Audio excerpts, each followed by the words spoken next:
हमारे हृदय में भय प्रगट कृपाला दीन दयाला। देवकी वसुदेव जी ने महान तप किया कि संसार का स्वामी भगवान मेरा पुत्र बने। नंद यशोदा जी ये सब महान तप संपन्न, इनको सुख प्रदान करने के लिए भगवान प्रकट हुए। ये दुराचारियों का विनाश तो बहुत साधारण सी बात है। श्री सुखदेव जी कहते हैं कि उस समय की बात है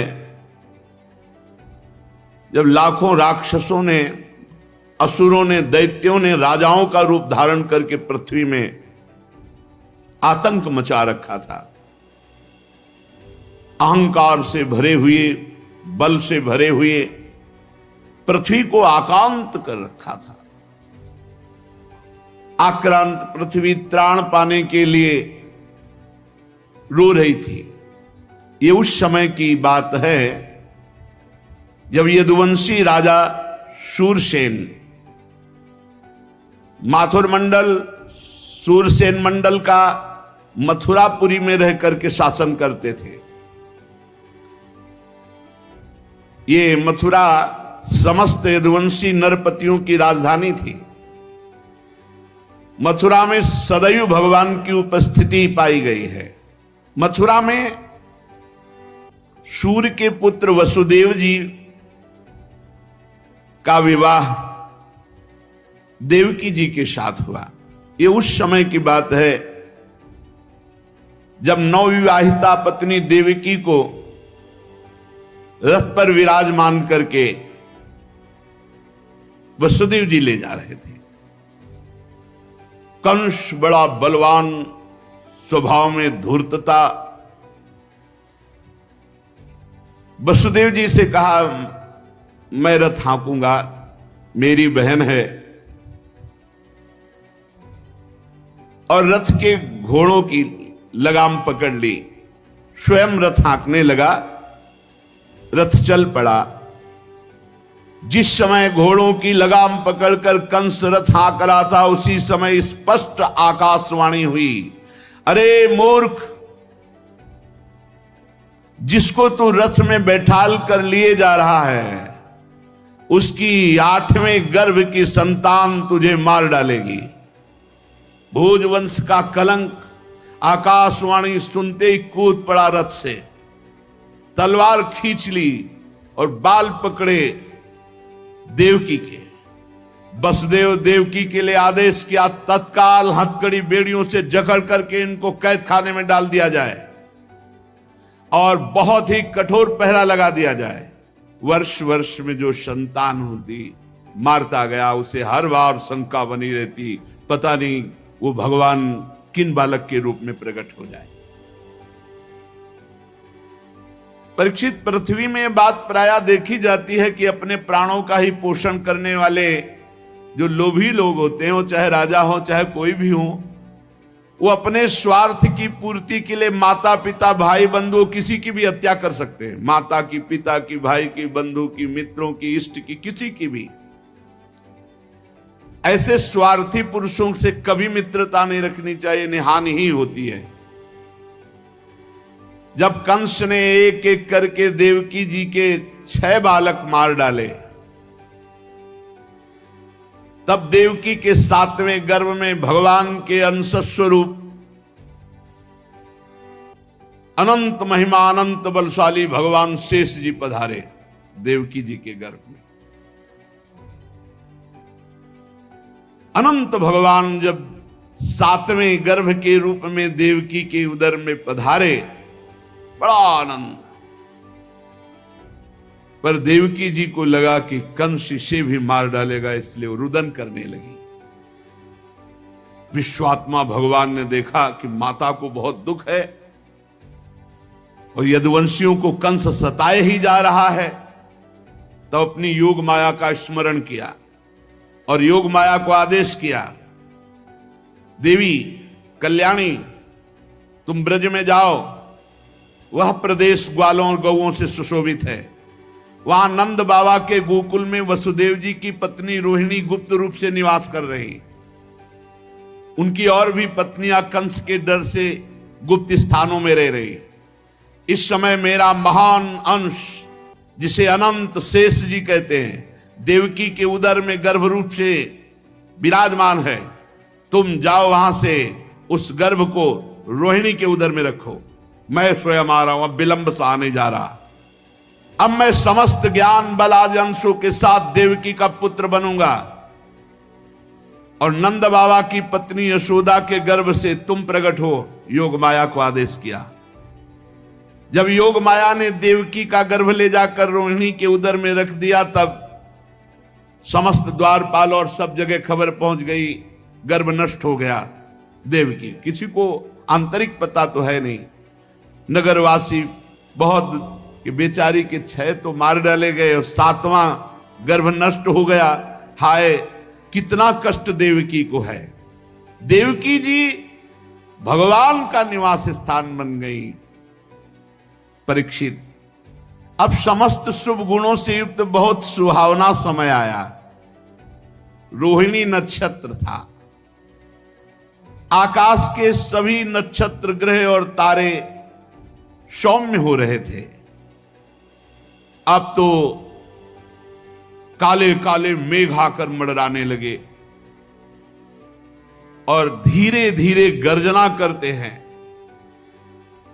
भारी वर्षा प्रारंभ। जन्म मृत्यु के चक्र से छुड़ाने वाले जनार्दन भगवान का अवतार समय निशीत रात के 12 बजे। उसी समय सबके हृदय में विराजमान भगवान देवरूपिणी देवकी के सामने प्रकट हुए। श्री भगवान ने कहा, देवी, स्वयंभू मनवंतर में जब तुम्हारा पहला जन्म हुआ था, उस समय तुम्हारा नाम था प्रश्नी और ये वसुदेव श्रुतपा नाम के प्रजापति थे। तुम दोनों के हृदय में बड़े ही शुद्ध भाव थे। जब ब्रह्मा जी ने तुम दोनों को संतान उत्पन्न करने की आज्ञा दी, तब तुम लोगों ने इंद्रियों का दमन करके उत्कृष्ट तपस्या की। तुम दोनों ने वर्षा, वायु, घाम, शीत, उष्ण आदि काल के विभिन्न गुणों को सहन किया और प्राणायाम के द्वारा अपने मन के मल को धो डाला।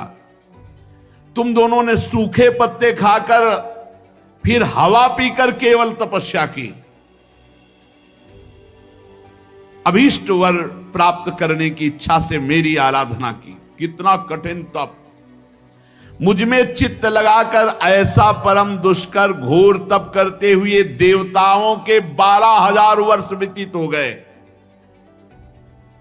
पुण्यमयी देवी, उस समय मैं तुम दोनों पर प्रसन्न हुआ, क्योंकि तुम दोनों तपस्या, श्रद्धा, प्रेममयी भक्ति से अपने हृदय में नित्य निरंतर मेरी भावना की थी।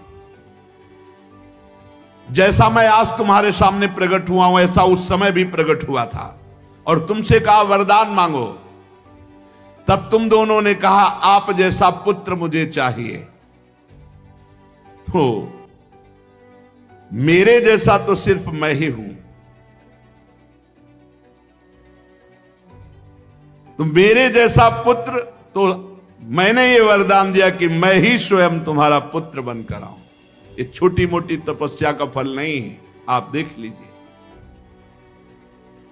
अगर आप जीवन भर रामकृष्ण हरि भगवान नाम जपते हुए भगवत प्राप्त हो जाते तो कितना सरल है, कितना सरल है। इसीलिए धन्य है ये कलयुग, जो कम समय में भगवत प्राप्ति, केवल भगवान नाम जप और थोड़ा सा केवल पापाचरण से अपने को बचा लो तो भगवत प्राप्ति हो जाएगी।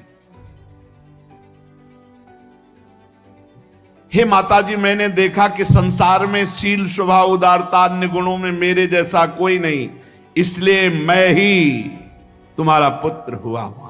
मैं ही।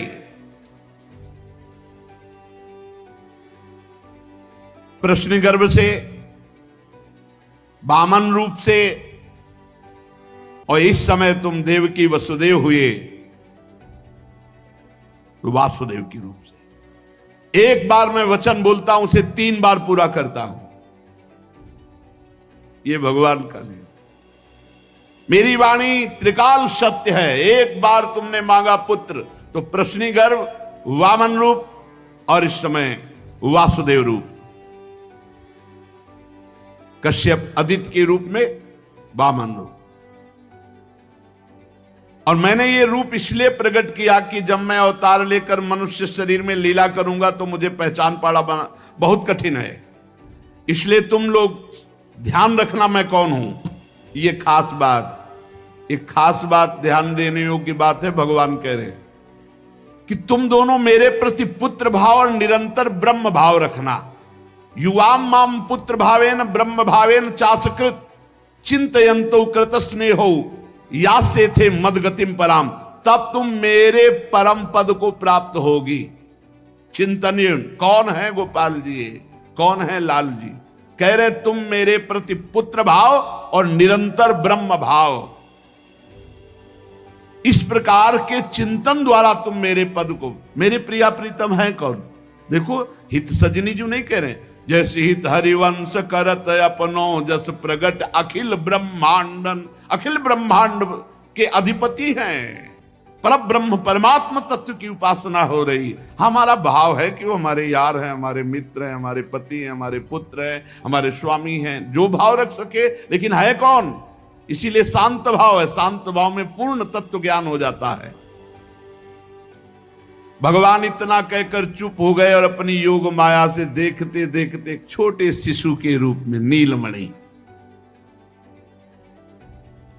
वसुदेव जी ने देखा कि भगवान तो बाल रूप हो गया। अब तो और डर लगा, कहीं कंस को पता चल गया और तलवार लिए हुए आवे, कुछ अमंगल करे। बहुत घबरा गए और भगवान ने कहा कि मुझे गोकुल पहुंचाओ, नंद बाबा के यहां सुधा मैया के पार्श्व में सुला के आओ। मुझे तुम्हें डर लग रहा है, मैं मारूंगा इसे, पर अभी मुझे पहुंचाओ वहां। भगवान की आज्ञा का पालन करने के लिए जो ही चेष्टा की, ध्यान दीजिए, भगवान की आज्ञा का पालन करने के लिए जो ही चेष्टा की तो अपने आप हथकड़ी बेड़ियां कट गई। माया की हथकड़ी बेड़ियां कट जाएंगी जो ही भगवान की आज्ञा का पालन कर। और बड़े बड़े दरवाजे कोई एक दो नहीं थे, कई दरवाजे थे कंस के कारागार के। फटाफट सब ताले टूट गए, दरवाजे खुल गए। अद्भुत चमत्कार। और जितने पहरेदार घोर राक्षसी स्वभाव के, जिंदा खा जाएं ऐसे पहरेदार थे, सब मूर्छित घोर निद्रा में। अब हथकड़ी बेड़ी कट गई। लाला को लेकर के चले। उस समय घोर बादल छाए हुए, अंधेरा, कुछ दिखाई नहीं दे रहा।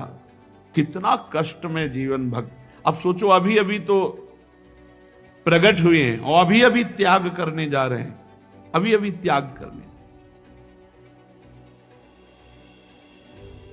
इधर समस्त द्वारपाल सब सोए हुए हैं, वसुदेव जी भगवान को लेकर। वर्षा हो रही, पीछे पीछे गुप्त रूप से शेष भगवान फण धारण के, मेरे प्रभु को बूंदे ना लगे।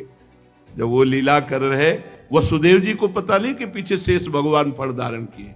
वो तो बस चिंतन में चले जा रहे हैं, कैसे वहां जाएंगे, कोई जान ना जाए कोई। और वहां पहले ही योग माया ने पूरी व्यवस्था करी, पूरा का पूरा परिकर सब बेहोश है नींद में, किसी को सुध नहीं है। केवल यशोदा मैया को प्रारंभ में इतना था, कुछ हुआ और बेहोश हो गए। क्या हुआ ये निर्णय नहीं हुआ। पूर्ववासियों की समस्त इंद्रिय वृत्तियों की चेतना हर ली, सब अचेत हो गए। इतनी मोटी जंजीरें लगी हुई थी, ताले लगे हुए थे, जेल के साथ टूट गए।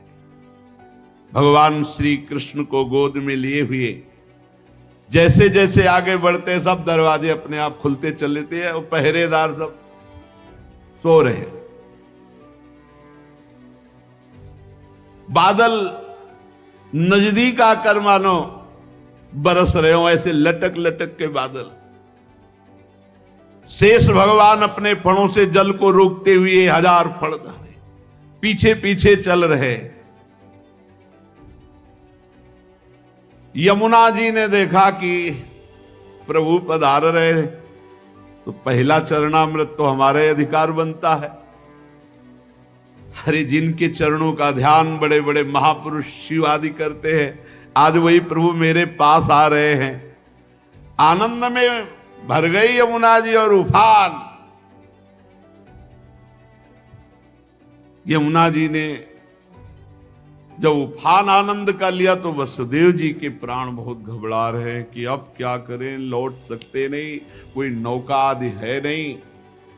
चलो प्रभु ने आज्ञा करी है तो वही देखेंगे, अब मेरे प्राण चाहे चले जाएं, मेरे लाला को कुछ ऐसे। यमुना जी उफान कर रहे कि चरण छू ले, और वसुदेव जी उल्टा सोच रहे कि यमुना जी बढ़ रही तो लाला को बचाए। देखो ये समर्पण है, मेरे प्राण भले चले जाए, बस आज्ञा का पालन, प्रभु को पहुंचाना है और सुरक्षित पहुंचाना है।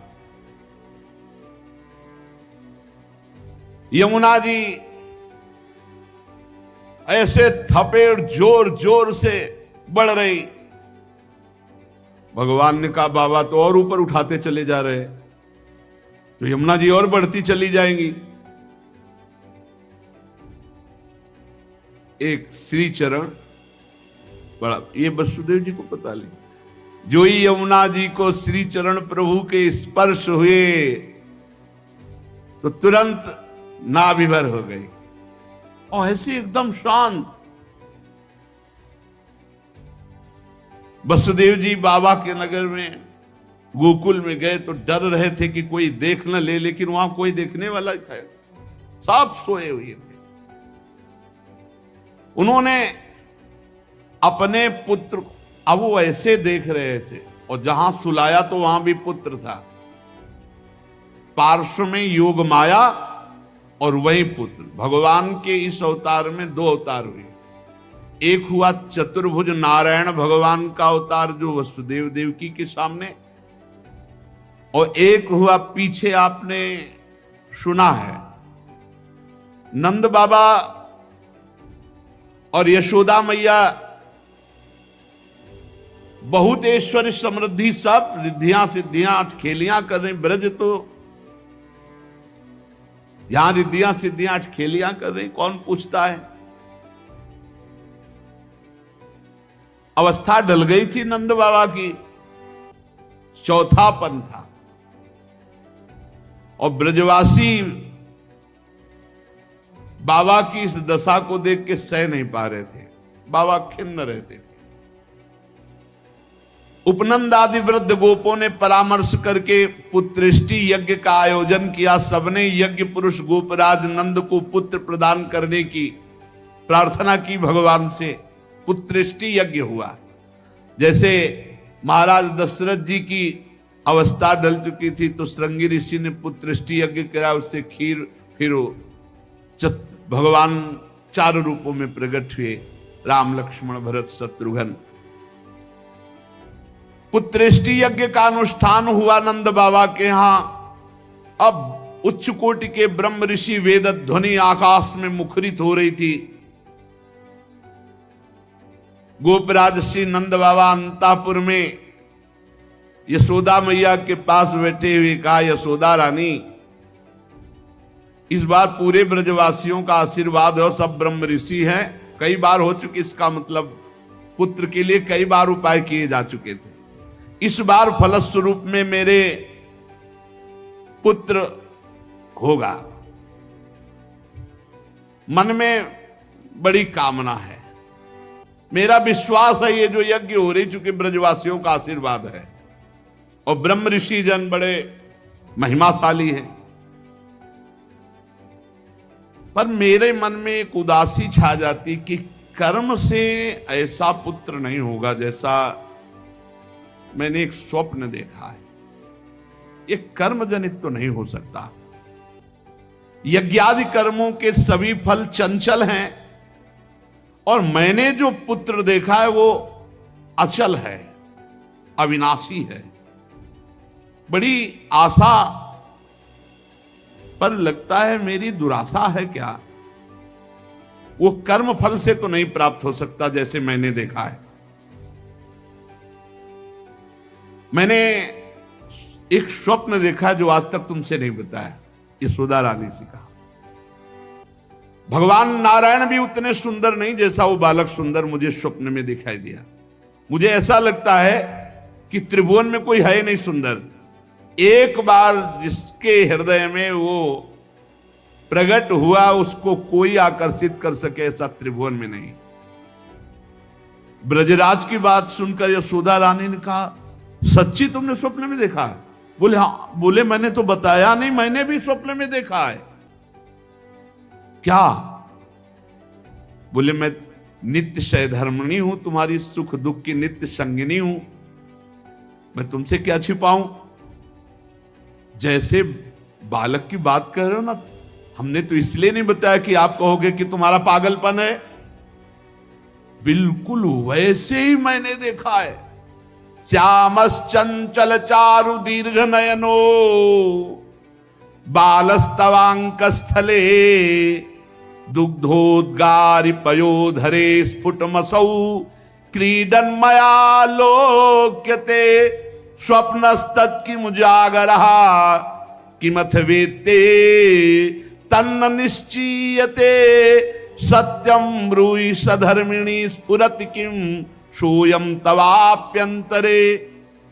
बाबा ने कहा मैंने भी देखा, दिव्याति दिव्य नीलमणि सदस्य श्याम सुंदर वर्ण एक बालक तुम्हारे गोद में दुग्ध पान कर रहा है, जो चंचल नेत्र मनोहर विशाल भाल तुम्हारी गोद में स्थित देखा, वो तुम्हारा पयोधर पान कर रहा है।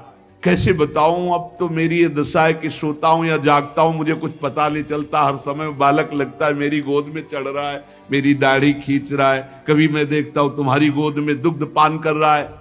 यशोदा मैया आनंद विवल होके कहने लगी, ब्रजराज ऐसा ही, ऐसा मैंने भी देखा है, ऐसा ही देखा है। वो तुम्हारे तोंद पर चढ़े खेल रहा, मैंने देखा है ऐसा। सत्य सत्य सत्य कहती हूं, मैंने देखा मैंने कि उसे स्तन पान करा रही हूं, पर संकोचवश नहीं बताया कहां वो दिव्य बालक और कहां मैं। ब्रजराज नंद ने कहा मैंने असंभव समझकर ये बात तुमसे छुपाई थी। यशोदा मैया ने कहा मैंने भी कि तुम हमारा पागलपन समझोगे, लेकिन ऐसा अगर दोनों के स्वप्न में आया तो जरूर भगवान हमारे स्वप्न को पूरा करेंगे। नारायण जिनकी हम आराधना करते हैं, नारायण सेवानिष्ठ नंद बाबा और यशोदा मैया दोनों तन मन वचन से भगवान श्री हरि की शरण में होकर के द्वादशी दिन यथाविधि व्रत करने का नियम लिया। पुत्रेष्टि यज्ञ के बाद द्वादशी व्रत की संख्या वृद्धि के साथ साथ अब वो स्वप्न में देखा हुआ जो दिव्याति दिव्य बालक है वो खुली आंखों झलकने लगा। अब तो भारी व्याकुलता बनी। व्रतानुष्ठान सर्वांग पूर्ण संपन्न हुआ तो एक दिन देखा कि स्वप्न में भगवान श्री हरि आए और मधुर वाणी में बोले, नंद यशोदा तुम मुझ में आसक्त और मेरे परम भक्त हो, तुम इतने खिन्न क्यों हो रहे हो? अतसी कुसुम के सदस्य श्याम सुंदर सुकुमार कुमार जो तुम्हारे स्वप्न में जागृत में अनुभूति का विषय बना हुआ है वो मैं हूं। निकुंज विलासी श्री ठाकुर जी ने कहा, जगत में वात्सल्य प्रेम का प्रचार करने के लिए मेरी प्रेरणा से द्रोण और धरा के रूप में तुम स्वर्ग से आविर्भूत हुए हो। कल्पों तपस्या की है मेरी प्राप्ति के लिए, जो ब्रह्मादि के लिए अलभ्य है। सौभाग्य है कि वो तुम्हें प्राप्त हो रहा है। उसी फल का आस्वादन करने के लिए अब तुम तैयार हो जाओ।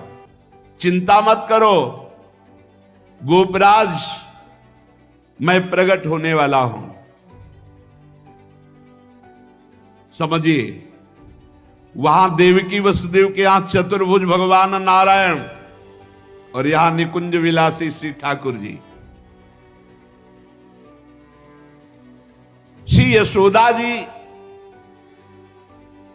बहुत आनंदित रहने लगी। तो एक दिन समस्त ब्रजवासियों ने देखा कि एक अर्धवृद्धा तपस्विनी स्नातक ब्राह्मण बालक को लिए गोपराज नंद की सभा में पधारी। इतनी तपस्विनी तेजस्विनी सब ब्रजवासी खड़े हो गए और आसन देकर प्रणाम करके पूछा, देवी आप कौन हो? आज तक तो आपको देखा नहीं, आपको देखने पे लगता है साक्षात भगवान की योग माया शक्ति हो। ये बालक कौन है? नारद मुनि जैसा दिखाई देता है। आप परम हम ब्रजवासियों का कल्याण करने के लिए पधारी हो। गोपराज के सभासदों की बात सुनकर तपस्विनी ने मुस्कुराकर कहा, मेरा नाम पौर्णमासी है, मैं महान तपस्विनी और दैवज्ञा हूं, तीनों काल का मुझे ज्ञान है। और ये जो बालक है, तुमने कहा नारद जी जैसा, इसका नाम मधुमंगल है। ये बालक स्नातक है, इसका दर्शन करके नारद जी का स्मरण होना उचित ही है। ये संपूर्ण वृत्ति नारद जी वाली ही रखता है। तपस्विनी की बात सुनकर गोपराज सभा के सदस्यों ने हाथ जोड़कर पूछा, देवी हम आपकी सेवा करने योग्य बिल्कुल ही नहीं है, इस पर भी आपने हम लोगों पर महती कृपा की। मेरी कुछ समझ में नहीं आ रहा कि आप यहां क्यों पधारी। तो उन्होंने कहा, तुम लोगों को पता नहीं, एक अनिर्वचनीय महासौभाग्य उपस्थित होने वाला है, इसलिए मैं यहां आई हूं। सबके पूछने पर पौर्णमासी ने बताया, तुम लोगों के प्राणाधिक प्रीतम गोपराज नंद के यहां एक पुत्र होने वाला है, जो अखिल जगत को आनंद सिंधु में निमग्न कर देने वाला होगा। पौर्णमासी की बात सुनकर सभी परमानंद में उल्लसित पुलकित गदगद वाणी से कहने लगे, देवी आपके शुभागमन से हमारा ये ब्रज जो है महान तीर्थ हो गया। आपके लिए कृष्णांतिके यमुना जी के समीप हम एक पर्णशाला कुटी बना देते हैं। ये बात जब पौर्णमासी जी ने सुना तो उन्होंने कहा, ठीक ठीक, कृष्णांतिके अर्थात कृष्ण के समीप, ठीक तुम्हारी बात निकल गई। जो बालक होगा उसका नाम कृष्ण होगा। नंद नंदन के रूप में स्वयं प्रभु पधार रहे। पौर्णमासी देवी कालिंदी तट के समीप पर्णशाला में भगवान के दर्शन की अभिलाषा से निवास करने लगी। पौर्णमासी देवी देवर्षि नारद जी की शिष्या और श्री कृष्ण के आगे जो गुरु बनेंगे संदीपनी जी, उनकी माता हैं। संदीपनी मुनि की माता हैं ये पौर्णमासी देवी। ये महान शक्तिमती थी और श्री कृष्ण की मधुर लीला को सब प्रकार से जानती थी। भगवान की लीला का आनंद बढ़ाने के लिए मस्खरे मनसुखा के रूप में वो मधुमंगल। तो भगवान का जो ऐश्वर्य में अवतार हुआ वो जेल में, और जो माधुर्य में अवतार हुआ ये नंद बाबा के यहां। तो जो ऐश्वर्य में अवतार वापस गया, तो आप देखिएगा अक्रूर जी के साथ अक्रूर जी ने देखा जल में डुबकी लगाकर शेष सैया पर चतुर्भुज नारायण सेन, और हमारे द्विभुज मुरली मनोहर वृंदावनम परित्यज्य पादमेकम न गच्छति, वो कभी यहां से नहीं गए। जो गए तो देखो यहीं से निकलते ही चतुर्भुज हो गए। मथुरा में चतुर्भुज, द्वारिका में हमारे द्विभुज मुरली मनोहर नंद यशोदा के लाड़िले, वो कभी एक कदम ब्रज से बाहर नहीं गए। तो वहां योग माया के द्वारा नंद बाबा को यह पता ही नहीं चला कि अपने लाला में लाला का समर्पण किया, और पार्श्व में देखा, कन्या उठाया और आ गए। जे ही आए तो जैसे जैसे दरवाजे में प्रवेश करते जाते वैसे वैसे जंजीर ताला सब फिट, और जे ही वहां गए और देवकी जी की गोद में उस कन्या तेवी हथकड़ी बेड़ी जकड़ गई। योग माया के आते ही दरवाजे बंद, हथकड़ी बेड़ी जकड़ गई और पहरेदार जग गए, और कन्या जोर जोर से रोने लगी। जो साक्षात भगवती है। पहरेदार भागते हुए गए, कंस से कहा, महाराज 8वीं संतान उत्पन्न हुई। अब तो कंस के होश नहीं, वो तो जैसे पागल हो चुका, बाल बिखरे हुए, कई जगह गिरा, दौड़ता हुआ आया, दरवाजे खोले गए। बड़ी घबराहट है, बाहर बिखरे हुए, बड़ा भयानक रूप कंस का। जग गए और पैर पकड़ा और कन्या को हाथ जोड़ रही। देवकी जी ने कहा भैया मारो मत, आकाशवाणी हुई थी कि पुत्र होगा, ये तो कन्या है, स्त्री जाति है, अभी बच्चा है, आप क्यों मार रहे हो? भैया तुम तो बड़े कृपालु हो, और देखो हमारे कई बच्चे मार डाले तुमने, अब एक कन्या बची, इसे तो दे दो, मैं तुम्हारी छोटी बहन हूं, बहुत दीन हूं। बड़ा प्रार्थना की, लेकिन वो देवकी जी रोती रही, पैर पकड़ करके कन्या को एक चट्टान पर मार। और ये कन्या कोई साधारण कन्या तो थी नहीं, आद्या शक्ति महाभगवती हाथ से छूट गई। और सामने आकाश में देखा तो 8 आयुध, दिव्य माला वस्त्र चंदन मणिमय आभूषणों से विभूषित, धनुष त्रिशूल बाण ढाल तलवार शंख चक्र गदा। देखा सिद्ध चारण गंधर्व अप्सरा किन्नर सब स्तुति कर रहे अंबा की। और उस समय देवी ने कहा, ए मूर्ख, तेरी सामर्थ्य नहीं कि तू मुझे मार सके, और तू जिसे सोच रहा ना कि मैंने मिटा दिया, अरे तेरे मारने वाला पैदा हो चुका है। निर्दोष की हत्या करने वाले, अब तू बच नहीं सकता, कहीं भी भाग के जा, तेरे मारने वाला पैदा। आप कंस के दिमाग में आया कि संतान तो 8वीं पुत्र होनी थी, वो पैदा हो चुका, ये आकाशवाणी झूठ कैसे बोल सकती? तो पैदा तो देवकी के यहां ही होना चाहिए। बड़ा आश्चर्य हुआ। फिर उसने हाथ जोड़ा देवकी वसुदेव जी की, व्यर्थ में हमने आपको कष्ट दिया आकाशवाणी, आप मुझे क्षमा कीजिए बहनोई जी और बहन जी। और वो उन्होंने कहा कुछ नहीं। वसुदेव जी से कहा कि ये विधाता भी झूठ बोलता है, आकाशवाणी हुई थी कि 8वां पुत्र होगा, पुत्री कैसे हो गई? मैं बड़ा पापी हूं, मैंने आप दोनों महात्माओं को बड़ा कष्ट दिया। पर वसुदेव जी आपको दुखी नहीं होना चाहिए। जो लोग तत्व को जानते हैं, आत्मा को जानते हैं, वो शरीर के नाश पर दुखी। देखो इनको भी ज्ञान है यार, बड़ा विचित्र है। पर उपदेश कुशल बहु तेरे, राक्षस स्वभाव वालों को भी ज्ञान, ये भी उपदेश दे रहे। वसुदेव जी ये शरीर को जो आत्मा मान बैठते हैं, इसी उल्टी बुद्धि के कारण ये एक दूसरे से बैर और राग द्वेष कर लेते हैं, जन्म मृत्यु को प्राप्त होते हैं। यद्यपि मैंने तुम्हारे पुत्रों को मारा, फिर भी ज्ञान के द्वारा देखो कौन किसको मारता है। बड़ा सुंदर ज्ञान दे, अभी बताएंगे ठाकुर जी आके तुम्हें कौन किसको मारता है लौट के।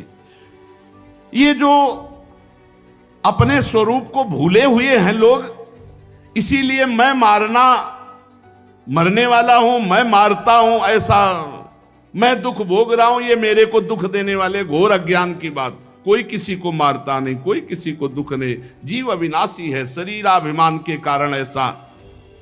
फिर भी मैं क्षमा चाहता हूं आपसे। वसुदेव जी के चरण प्रकार देवकी जी ने कहा, भैया भैया बस पैर छूने की जरूरत नहीं है, आप खुशी रहो। यह आपने बताया नहीं कि अज्ञान के कारण ही, शरीराभिमान के कारण ऐसा होता है, अपने और पराये का भेद। बस बस आपका इसमें कोई दोष नहीं है। जब वसुदेव और देवकी जी ने इस प्रकार, तो कंस वहां से अनुमति लेके चला गया और बुलाया पूरे परिकर को और कहा, योग माया ने जो कहा है वो झूठा नहीं हो सकता। 8वीं संतान पैदा हो चुकी है मारने वाली, तो ये लड़की नहीं हो सकती, ये पुत्री नहीं हो सकती, कुछ है, प्लानिंग करो। वो कह रहे पैदा हो चुका तो ब्रजय में होगा। कंस के मंत्री जितने थे वो कंस से भी ज्यादा बुरे स्वभाव वाले थे।